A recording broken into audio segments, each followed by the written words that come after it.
아름다운 축복입니다. 오늘 다음에 큰 은혜가 여러분 삶 속에 있기를 주 이름으로 축복합니다.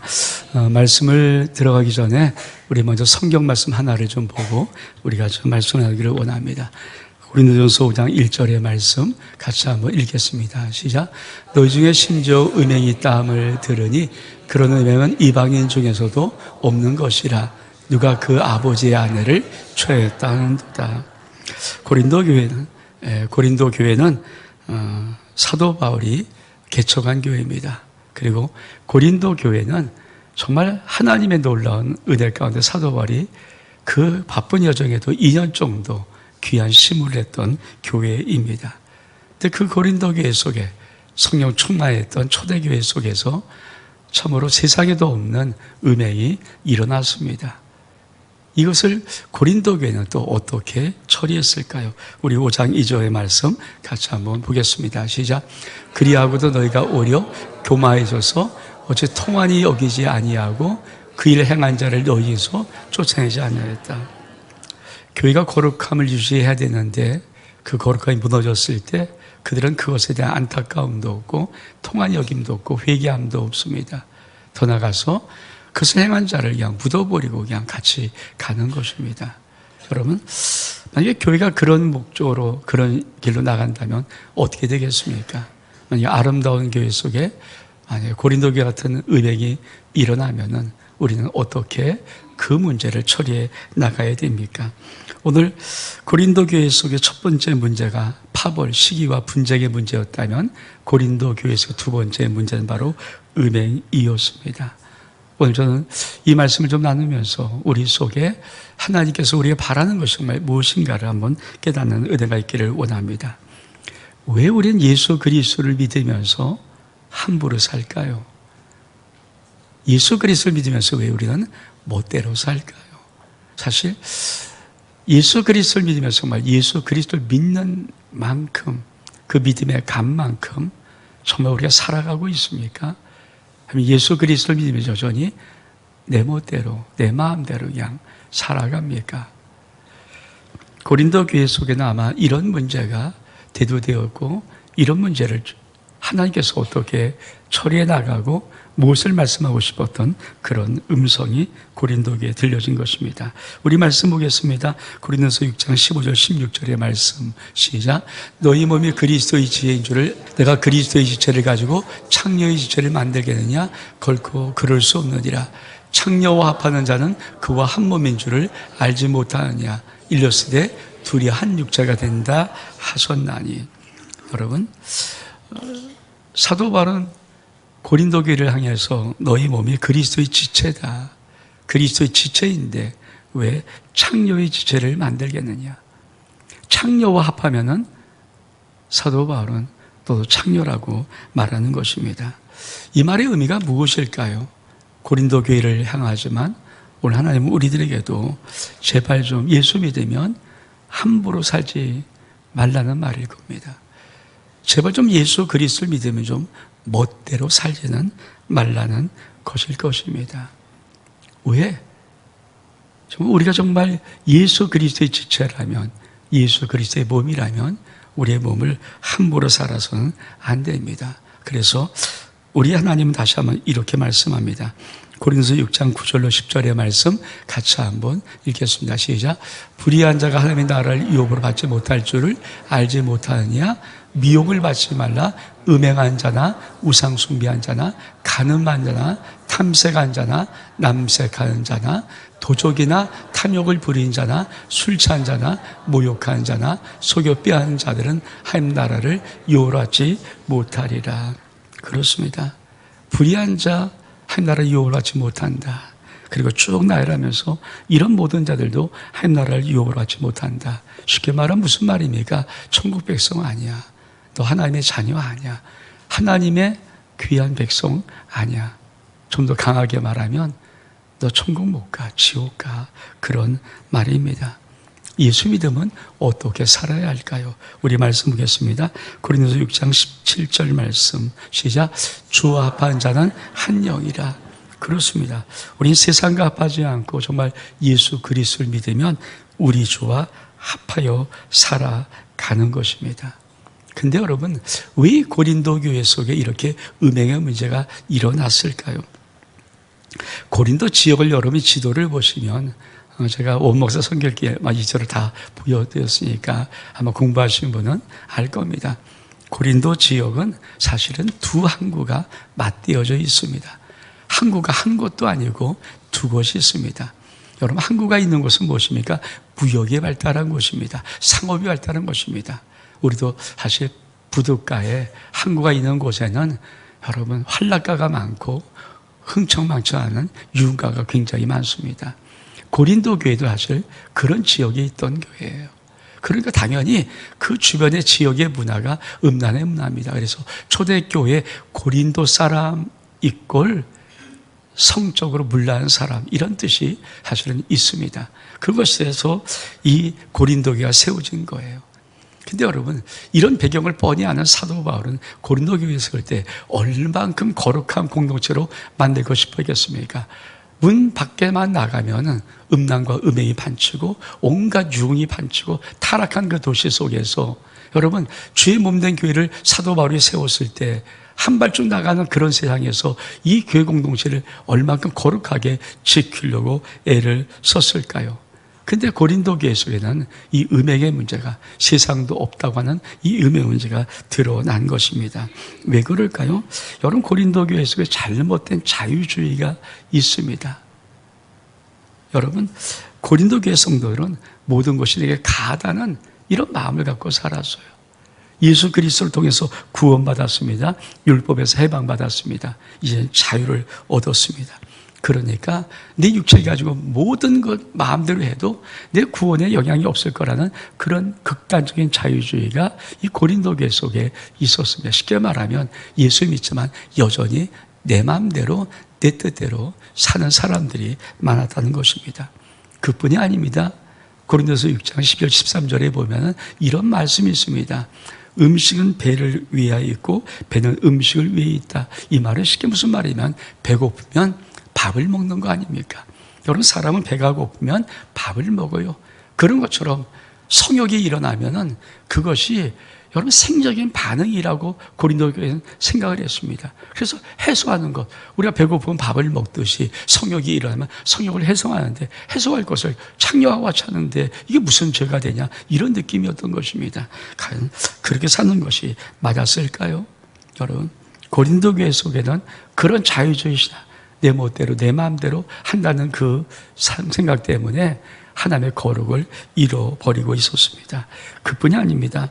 초대교회 가장 무서웠던 이단이 바로 영지주의입니다. 이건 헬라 철학을 기본으로 하고 있는 영지주의는 영혼은 지극히 성하다, 그러나 육체는 지극히 악하다. 다시 말하면 예수께서 내 영혼을 이미 구원받았으면 이 지극히 원래부터 악한 이 육체를 가지고 죄를 짓는 것, 그 별 영향이 없다, 이런 느낌이 영지주의입니다. 철저한 이분론적이죠.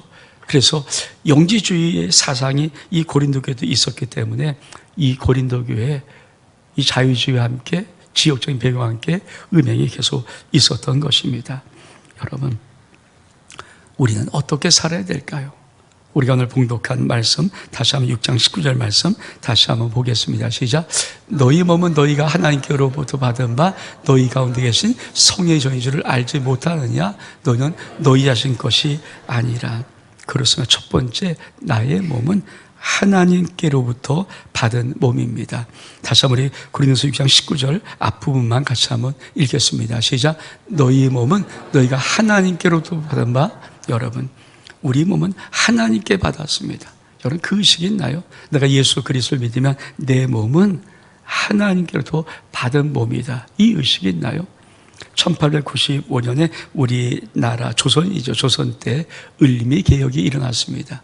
을미 개혁 그러면 뭐 복잡한 것 같은데 이런 단어만 들어보니까 단발령. 조선시대 을미 개혁을 통해서 이 남자들은 보통 장가하면 상투를 틀지 않습니까? 근데 이 상투를 잘라버리고 그냥 머리를 깎아버리는 이 단발령을 발표했습니다. 여러분, 그랬더니 어떤 문제가 일어났을까요? 그 당시 조선시대는 유교시대 아닙니까? 효를 중요하는 시대. 그래서 이런 정말 같이 한번 읽어볼까요? 시작. 신체 발부, 수지부모, 불감회상, 효지시야. 읽겠습니다. 시작. 몸과 머리털과 피부는 부모로부터 받은 것이니 감히 헐게 하거나 상하게 하지 않는 것이 효의 시작이다. 생각해 보십시오. 조선시대 을림의 개혁을 통해서 개혁을 일으키려고 단발령했더니 유생들이 일어나서 어떻게 머리털 하나를 깎을 수 있냐. 이게 내 부모로부터 받은 것인데 이 머리털 하나 회수하는 것은 차라리 내 목숨 없애는 것 같다. 아주 쉐이켄 같은 그런 학자는 아주 내 몸을 차라리 내 목을 잘라라. 나 머리털 못 자르겠다. 그렇게 했습니다. 여러분, 그들은 부모로부터 받은 몸에 머리털 하나도 함부로 자기 의사로 잘라버리는 것을 불효라고 봤습니다. 근데 여러분, 하나님께로 받은 우리 몸을 우리는 그 정도 생각하고 있을까요? 조선시대 유생들이 머리털 하나를 자르는 것도 불효라고 봤던 그런 느낌처럼 우리 예수 그리스도를 믿고 그 몸을 성경에선 너희 몸은 하나님께로 받았다고 하는데 정말 하나님께 받은 몸을 그렇게 느낄까요? 우리 말씀 하나 보겠습니다. 고린도서 6장 11절 말씀입니다. 시작. 너희 중에 이와 같은 자리 있더니 주 예수 그리스도의 이름과 우리 하나님의 성령 안에서 씻음과 거룩함과 의롭다 하심을 받았느니라. 그렇습니다. 하나님께 받은 몸이 그냥 보통 몸이 아니라 거룩한 몸이에요. 씻음과 거룩함과 의롭다함을 받은 이 거룩한 몸을 받았는데 여러분, 이 몸을 가지고 함부로 굴려서 죄를 짓는 것, 이 몸을 그래서 함부로 음행하는 것, 이런 것들이 가한 겁니까? 어쩌면 정말 조선시대 유생들처럼 내 머리털 하나도 부모께 받은 것, 이 머리털 내 임의로 함부로 자른다는 것은 내가 부요입니다 하는 것처럼 우린 적어도 예수 그리스도를 믿는 믿음의 사람들이 우리의 몸을 성경에서 말씀하시기를 너희 몸은 하나님께로 받은 바라고 말씀하고 거룩한 몸이라고 말씀했다면 우리 몸을 가지고 함부로 죄를 짓거나 함부로 굴리고 마음대로 하는 그런 것들, 여러분 불신앙 아닙니까? 불신앙의 극치 아닙니까? 적어도 하나님 앞에 죄송스러워서 그렇게 못하는 것이 우리 기본적인 마음이 돼야 되지 않겠습니까? 여러분은 여러분의 몸을 어떻게 생각하십니까? 또 두 번째로 우리의 몸은 성령의 전입니다. 우리 말씀 보겠습니다. 고린도서 6장 19절 말씀입니다. 시작. 너희 몸은 너희가 하나님께로부터 받은 바 너희 가운데 계신 성령의 전인 줄을 알지 못하느냐. 너희는 너희 자신의 것이 아니라. 여러분, 성전이라고 할 때 성전에는 두 개의 단어가 있습니다. 하나는 히에론이라는 단어입니다. 이 헤론은 성전 건물 전체를 말합니다. 근데 성전이라는 또 단어가 있는데 바로 나오스입니다. 이 나오스라는 단어는 성전 가운데 지성소만을 의미합니다. 근데요, 우리 하나님께서 너희 몸은 너희 가운데 계신 성령의 전이라 할 때 이 성령의 전이라 말할 때 히에론 쓰지 아니하고 나오스를 썼습니다. 바꿔 말하면 하나님은 우리의 몸이 하나님의 성전 가운데 지성소라고 말하는 겁니다. 여러분, 지성소에 무엇이 있습니까? 하나님의 언약궤가 있어요. 그 언약궤 위가 뭡니까? 속죄소입니다. 하나님이 임재하여 우리를 만나는 곳입니다. 그 지성소 위에 무엇이 있습니까? 아버지의 쉐키나 하나님의 영광이 임하고 있습니다. 이 지성소가 얼만큼 거룩한 곳인지 하나님께서 임명한 대제사장도 1년에 대속일 딱 하루만 그 지성소를 들어갈 수 있는 기회를 얻는 것입니다. 아무나 못 들어갑니다. 근데 그것을 바로 우리의 하나님은 너의 몸이라고 말합니다. 여러분, 여러분의 몸이 정말 믿음을 가지고 살아가면서 내 몸이 하나님의 지성소라는 그런 믿음의 고백을 한번 해본 적이 있습니까? 그런 의식을 갖고 살아갑니까? 내 몸이 저 하나님의 지성소입니다라는 의식을 갖고 내가 살아간 적은 있습니까? 성령 하나님, 그 거룩한 영이 내 안에 머물러 계십니다. 여러분, 아무리 나쁜 자식도, 망나니 같은 자식도 엄마 아빠가 눈 바짝 뜨고 보는 앞에서 죄 짓지 못합니다. 음행하지 못합니다. 여러분, 어떤 망나니 같은 부모일지라도 자기 아들, 딸이 눈 많이 뜨고 보는 앞에서 죄 짓지 못하고 음행하지 못합니다. 어떤 나쁜 사람일지라도 자기 배우자가 눈이 많이 보는 그 앞에서 죄짓지 못하고 음행하지 못합니다. 만약에 인간의 탈을 쓰고 부모나 자식이나 그 배우자가 뻔히 바라보는 앞에서 죄를 짓는다면 그건 사람이 아니라 짐승이죠. 그게 어떻게 사람입니까? 사람의 양심은요, 죽어도 그걸 못합니다. 짐승이 아닌 한 인간은 절대 그걸 할 수 없습니다. 근데 여러분, 내 안에 성령께서 계시고 지성 속에 성령 하나님이 계신데 그 하나님이 많이 보는데 우리는 어떻게 함부로 죄를 짓고 음행할 수 있겠습니까? 그 말을 하는 거예요. 하나님이 많이 보는데 네가 무슨 배짱으로 하나님 앞에 죄를 짓고 하나님 앞에 음행을 할 수 있는가? 그걸 성경에서 말씀하고 있는 것입니다. 그렇습니다. 정말 하나님이 내 안에서 많이 나를 보고 계신데 죄 짓을 수 있을까요? 함부로 할 수 있을까요? 멋대로 할 수 있을까요? 결코 그럴 수 없습니다. 그것이 너희 몸은 하나님께 받은 바 너희 안에 계신 성령의 저인이라고 말씀하는 의미입니다. 세 번째로 내 몸은 내 것이 아니라 값으로 산 것입니다. 우리 말씀 보겠습니다. 시작. 너희는 너희 자신 것이 아니라 값으로 산 것이 되었으니. 여러분, 우리는 얼마짜리입니까? 오늘 말씀의 제목이 예수님짜리입니다. 여러분, 1,000원 주고 사면 1,000원짜리예요. 10,000원 주고 사면 10,000원짜리입니다. 1억을 주고 사면 1억짜리입니다.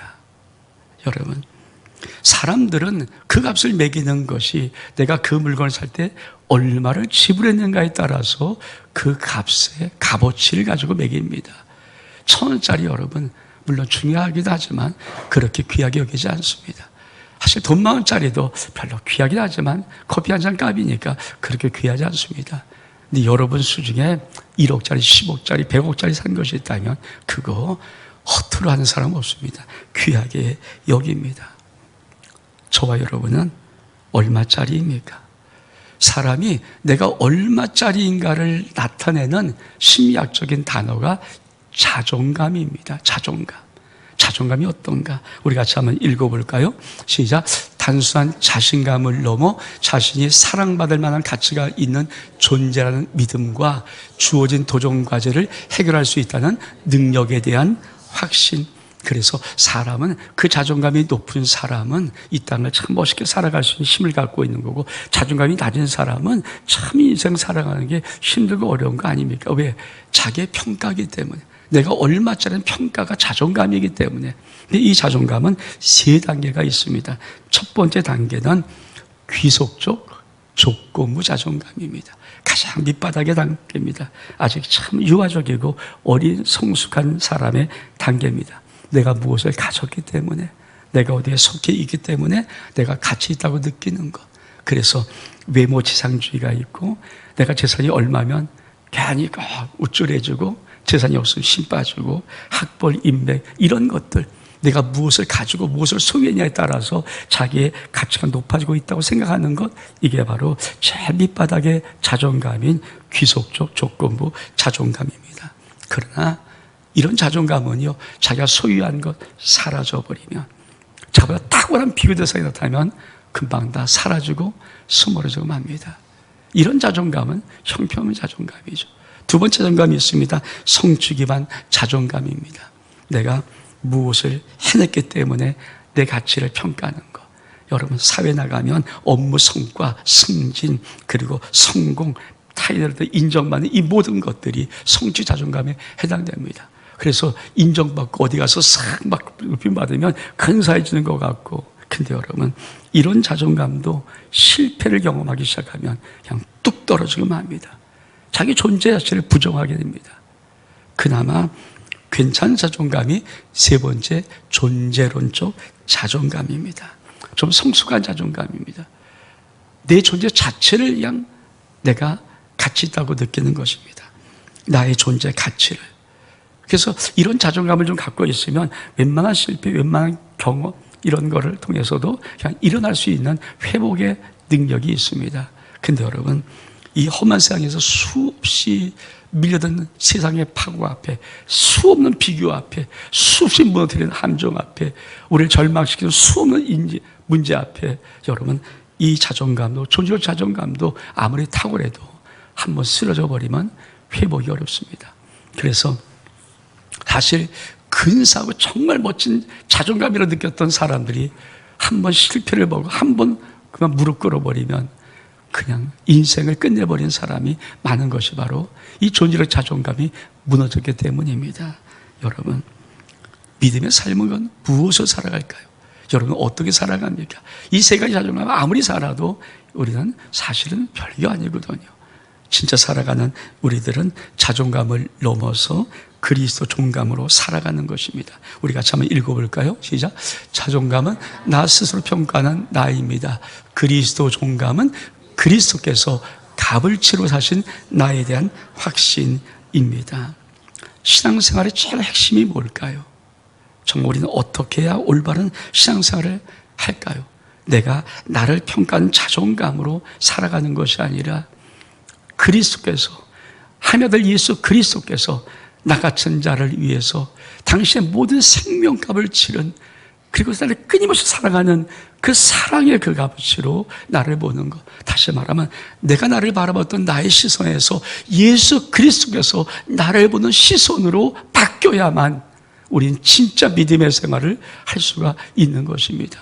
여러분, 내가 나를 아무리 평가 잘하고 내가 아무리 나를 잘 보려고 해도 나 한번 무너지면요 회복할 수가 없습니다. 일어날 힘이 없습니다. 왜? 수없는 나의 평가는 변합니다. 이 세상의 어떤 환경에 따라서 나를 향한 평가는 변화가 될 수밖에 없습니다. 근데 여러분, 예수 그리스도께서 나를 향한 평가, 예수께서 나를 향한 사랑의 이 평가는 단 한 번도 변하지 않습니다. 왜? 예수는 어제나 오늘이나 영원토록 동일하시기 때문입니다.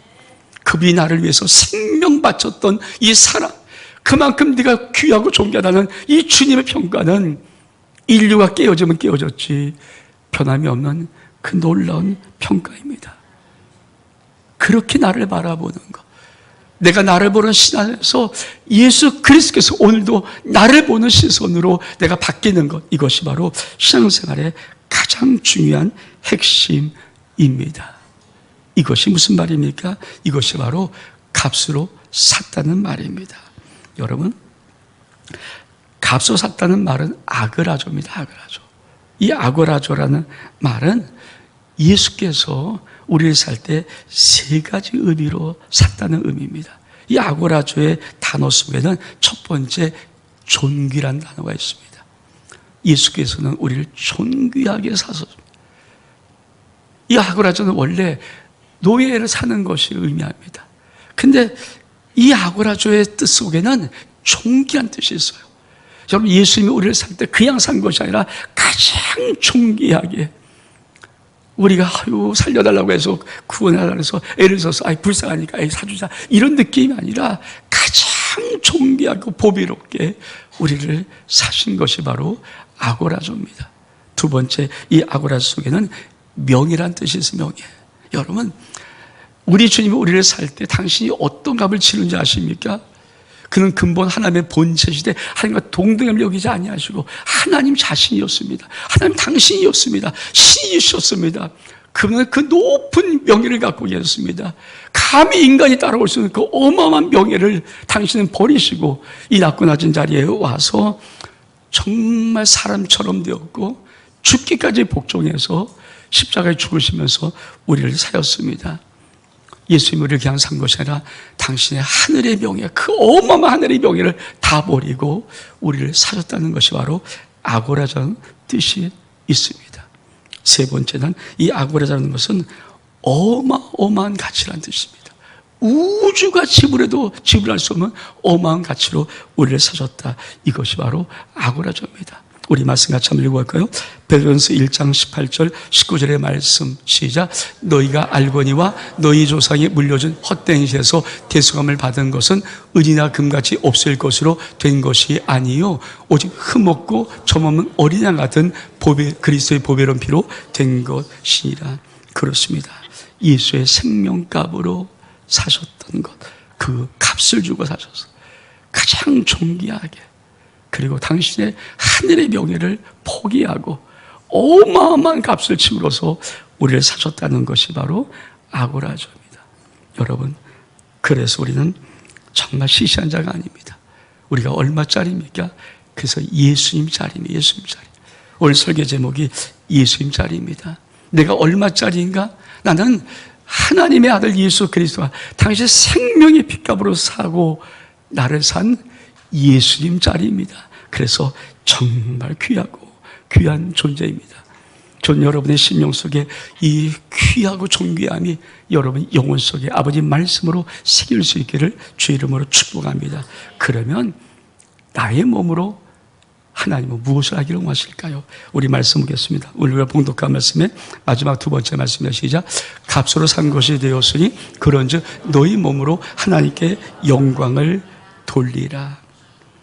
여러분, 우리의 몸의 위대한 목적이 뭔지 아십니까? 하나님께 영광을 돌리는 것입니다. 우린 예수 믿으면 우리 하나님의 자녀되고 구원받은 것으로만 감격합니다. 그러나 더 중요한 것이 있습니다. 왜 하나님이 우리를 사셨을까요? 왜 당시 아들의 핏값으로 그렇게 존귀하게 예수님 자리로 우리를 사셨을까요? 그것은 다른 것이 아니라 너희 몸으로 하나님께 영광을 돌리라는 말씀입니다.